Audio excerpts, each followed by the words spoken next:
The story of Swanson's disappearance. On May 14, 2004, Brian Swanson, a young man, disappeared from Marshall County, Minnesota, at 2 o'clock after midnight. Swanson's father's mother says that there is no justification for his disappearance, and they are still waiting for his return today.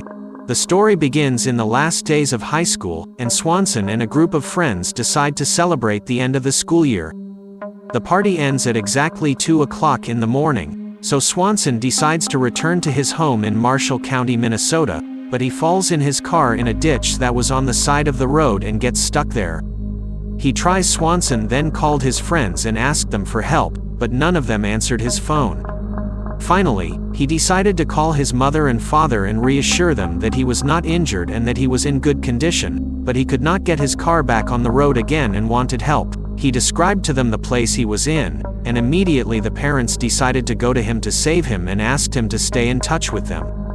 When he reached the parents at Swanson's place, they turned on the car lights, but the strange thing was that he told them that he did not see them or their cars, so he decided to turn on the light of his car so that his family could see him, but they couldn't see him either, and Swanson decided, after frustration, to get out of his car, get out of the ditch, and head to the nearest village.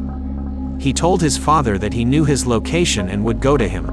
The call with his father lasted about 40 minutes, describing the place he was walking in, and the call ended at 2:10 after midnight.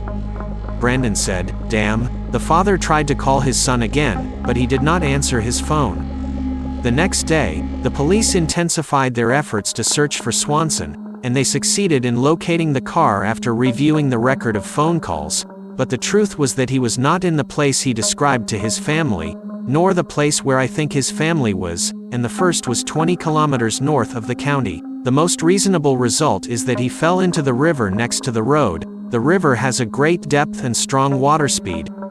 About 500 people participated in the search for him, but they did not find any evidence until the police decided to stop searching, but his family refused that, and some speculations appeared that he was drunk and did not know determining his location, but the police denied this and said that he was fully aware of what he was saying and that he was determined to the place he told his son, and the other speculation is that he drowned in the river, but it is not possible, so how could he have drowned without his father hearing the sound of the water? And the third speculation that he was attacked by a wild animal, but how is that? And his father did not hear that throughout the call, but his disappearance remained a secret and an open mystery to this day, especially after saying the word curse at the end of the conversation. Share the story.